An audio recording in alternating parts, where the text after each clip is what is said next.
2 tahun berlalu sejak Israel melancarkan agresi militer besar-besaran di jalur Gaza.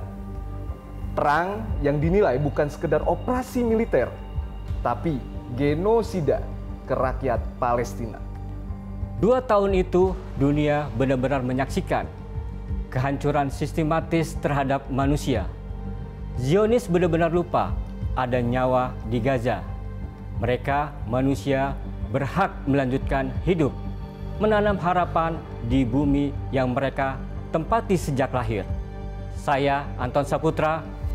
Saya, M. Fahrial Nugraha, berkesempatan mengikuti misi kemanusiaan, menembus blokade tentara Israel, membawa bantuan untuk kelanjutan hidup warga Gaza.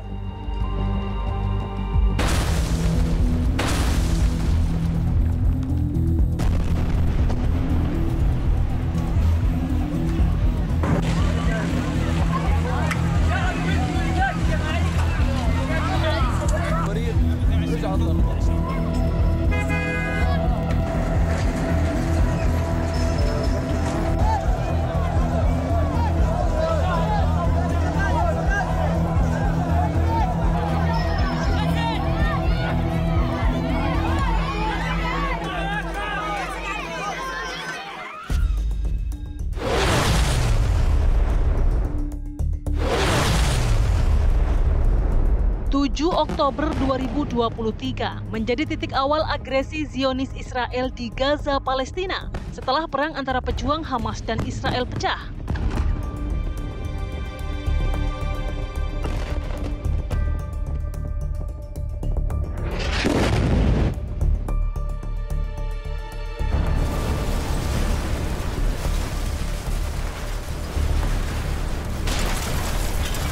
Kemudian dengan dalih memburu pejuang Hamas, Zionis Israel membombardir seluruh wilayah Gaza.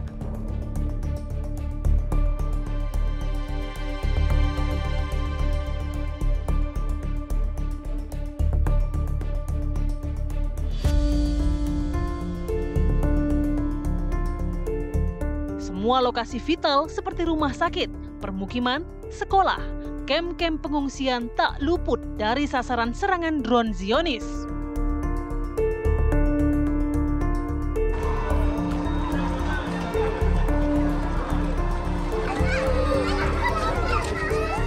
Korban jiwa dari warga sipil berjatuhan.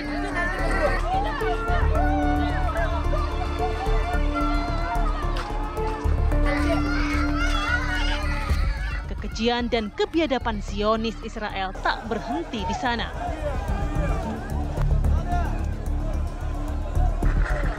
Gaza diblokade, masuknya bantuan kemanusiaan dibatasi.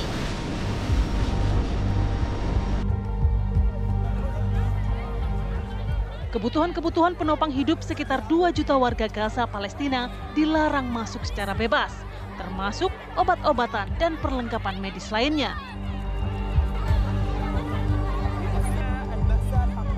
Selama 2 tahun, warga Palestina yang bertahan di tanah leluhurnya bertarung dengan maut.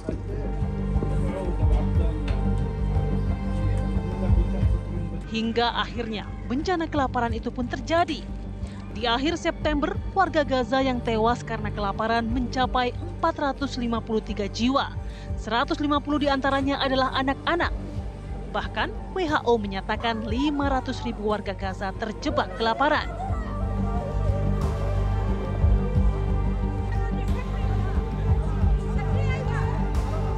Dua tahun genosida di Gaza, Palestina, lebih dari 67.100 orang warga sipil tewas, ratusan ribu bahkan dinyatakan hilang.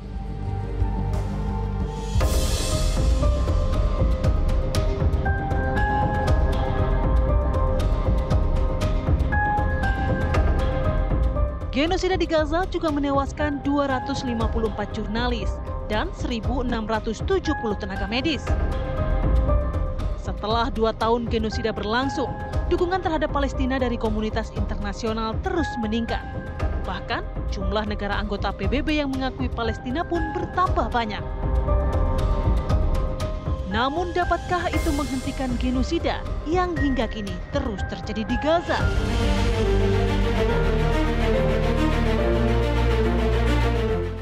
terkait pelaksanaan misi, durasi pelaksanaan hingga transport yang digunakan pada tanggal 12 Agustus pada saat kegiatan apel persiapan bantuan kemanusiaan untuk warga Gaza Palestina.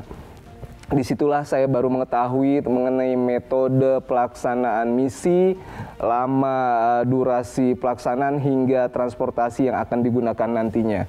Dan pada tanggal 13 Agustus melalui acara pelepasan yang dipimpin langsung oleh Panglima TNI Jenderal Agus Subianto. Misi ini merupakan perintah langsung dari Bapak Presiden Republik Indonesia, di mana Indonesia berperan aktif mendukung penyaluran bantuan kemanusiaan melalui operasi airdrop dari Pangkalan Aju Yordania.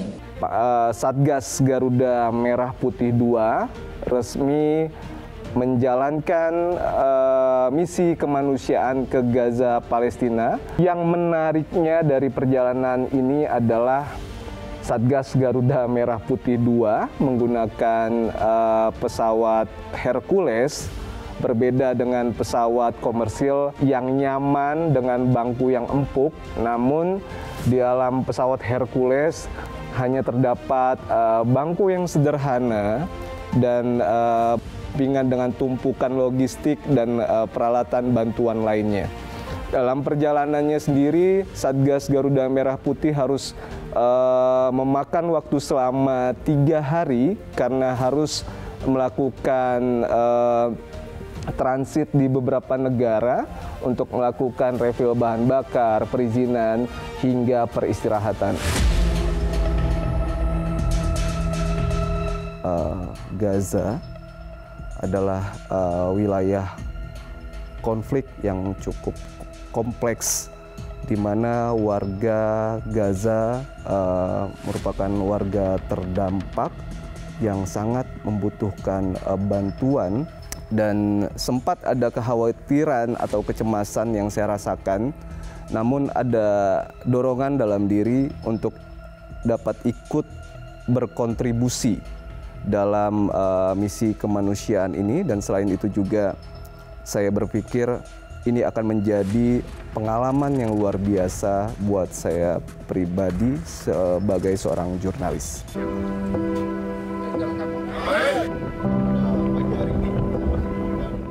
Personil atau pilot dan co-pilot sebelum keberangkatan pasti akan melakukan briefing yang di situ juga akan selalu diingatkan bahwa hal-hal apa saja yang patut tidak dilakukan dan keluar dari ketentuan yang sudah ditetapkan Jordan Air Force sebagai leader dalam pelaksanaan operasi airdrop untuk warga Gaza.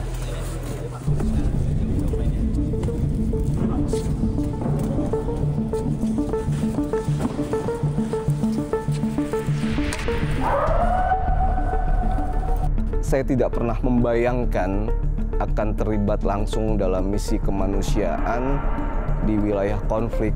Dalam hal ini memberikan bantuan kemanusiaan untuk warga Gaza. Namun demikian, ketika memang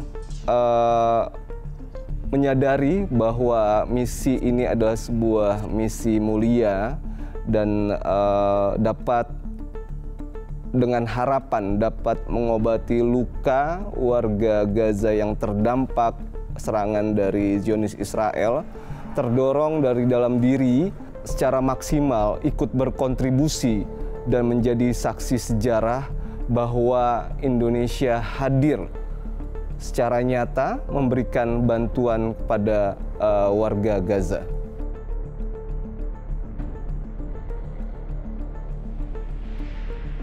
Bentar lagi pesawat akan terbang dan menerjunkan bantuan kemanusiaan untuk warga Gaza.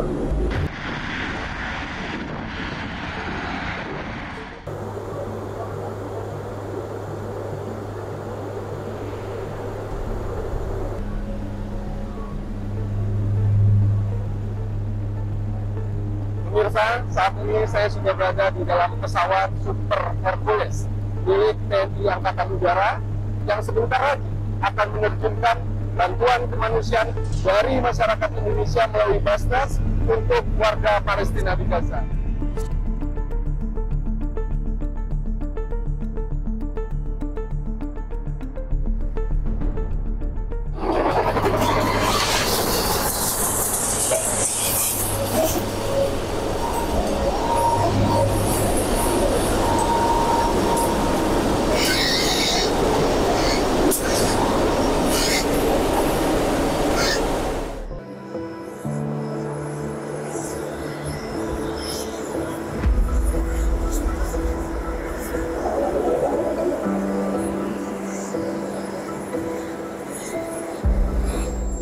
Akhirnya pada saat itu tiba di Jordania dengan disambut langsung oleh Atas Pertahanan dan Duta Besar Republik Indonesia di Jordania, dan ikut merasakan bagaimana atmosfer atau bagaimana misi ini akan dimulai, dan apapun yang sebelumnya sudah dipersiapkan akan segera dilakukan. Dan di situ pun saya juga merasakan bagaimana usaha dari Satgas Garuda Merah Putih dalam mempersiapkan bahan-bahan pokok yang nantinya akan diberikan untuk warga Gaza. Kencang banget mobilnya ini.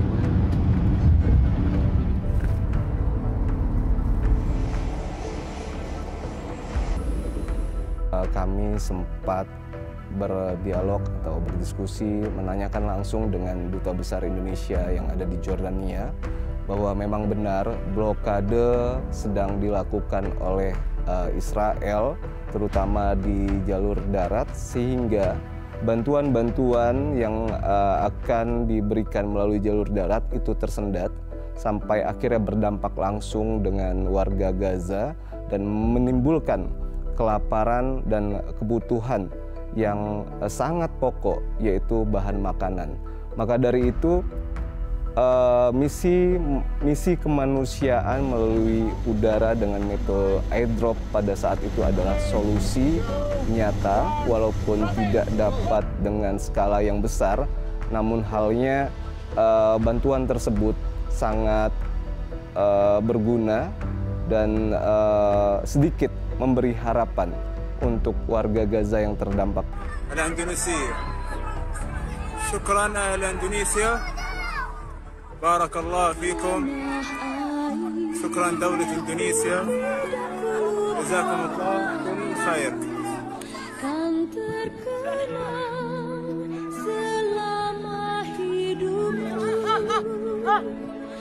Barakallah fikum.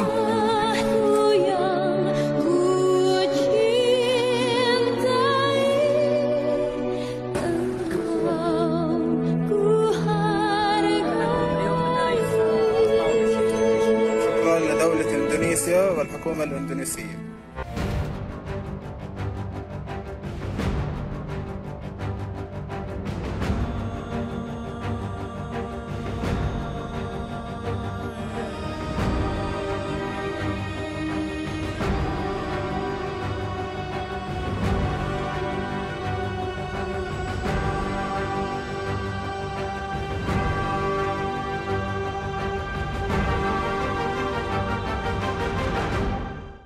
Global Smooth Flotilla adalah misi kemanusiaan yang dibangun dunia internasional dari beberapa negara.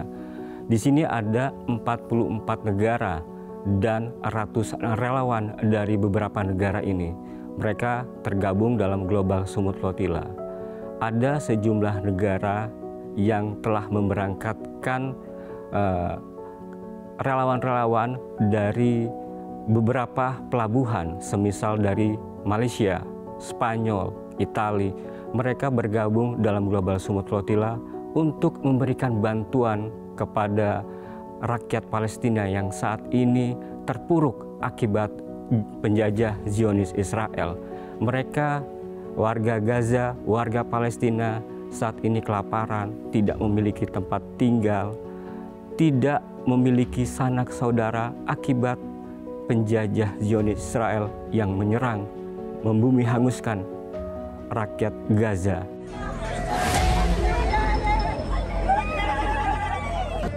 Saat ini saya membayangkan pertama kali dapat penugasan ini adalah bagaimana membantu rakyat Palestina, memperjuangkan hak-hak mereka.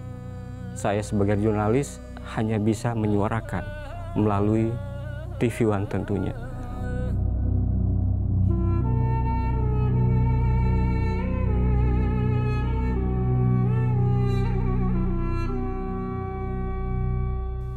Di satu sisi, kami sadar kalau kami tidak bisa sendiri untuk memperjuangkan ini. Hingga perjalanan kami ke Doha maupun ke Tunis, rintangan kembali ada. Dan kami mendapati itu bersama rekan-rekan jurnalis. 7 jurnalis ini sempat menjadi target dari pemerintahan setempat. Karena yang kami dapati saat kami mendarat di sana adalah kami disita peralatan kami ditahan selama 5 jam hanya untuk diinterogasi.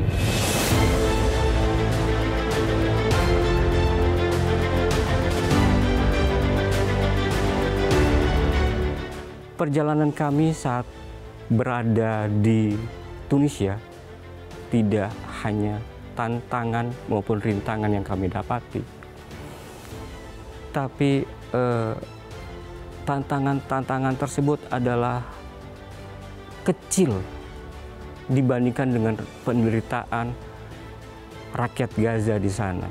Kami jurnalis di sini tidak kuat dengan apa yang penderitaan yang didapat dari rakyat Palestina.